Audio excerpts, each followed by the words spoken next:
Hi, இன்னைக்கு செம்ம ஈஸியான மெத்தடில் பால்கோவா எப்படி செய்கிறதுன்னு பார்க்கலாம். ஃபர்ஸ்ட் ஸ்டவ்வில் 1/2 லிட்டர் ஃபுல் க்ரீம் மில்கில் தண்ணி சேர்க்காமல் கொதிக்க வச்சுக்கணும். இப்போ கொதிக்கிற பாலில் ஒரு லெமனை கட் பண்ணி அந்த லெமன் ஜூஸை அதில் கொஞ்சம் கொஞ்சமாக ஆட் பண்ணி பாலை முழுசாக நல்லா திரிய வச்சுக்கணும்.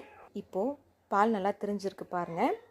இதை நார்மல் வாட்டரை வச்சு ஒரு 2 டைம்ஸ் நல்லா வாஷ் பண்ணதுக்கப்புறம் ஃபில்டர் பண்ணி எடுத்து வச்சுக்கலாம். ஒரு சின்ன பேனில் 1 டீஸ்பூன் நெய் ஆட் பண்ணி அதில் பாதாம் முந்திரியை நல்லா வறுத்து எடுத்து வச்சுக்கணும். இப்போது அதே பேனில் நம்ம திரிய வச்சு எடுத்து வச்சுருக்க பாலை சேர்த்து அதில் கொஞ்சம் கூட தண்ணி இல்லாமல் ட்ரை ஆனதுக்கப்புறம் எடுத்து வச்சுருக்க 2 டேபிள் ஸ்பூன் சர்க்கரையை இது கூட சேர்த்து நல்லா மிக்ஸ் பண்ணிக்கலாம். இப்போ பாருங்கள், நல்லா ட்ரை ஆகிடுச்சு.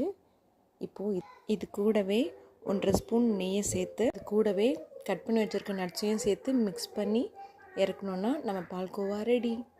தேங்க்ஸ் ஃபார் வாட்சிங்.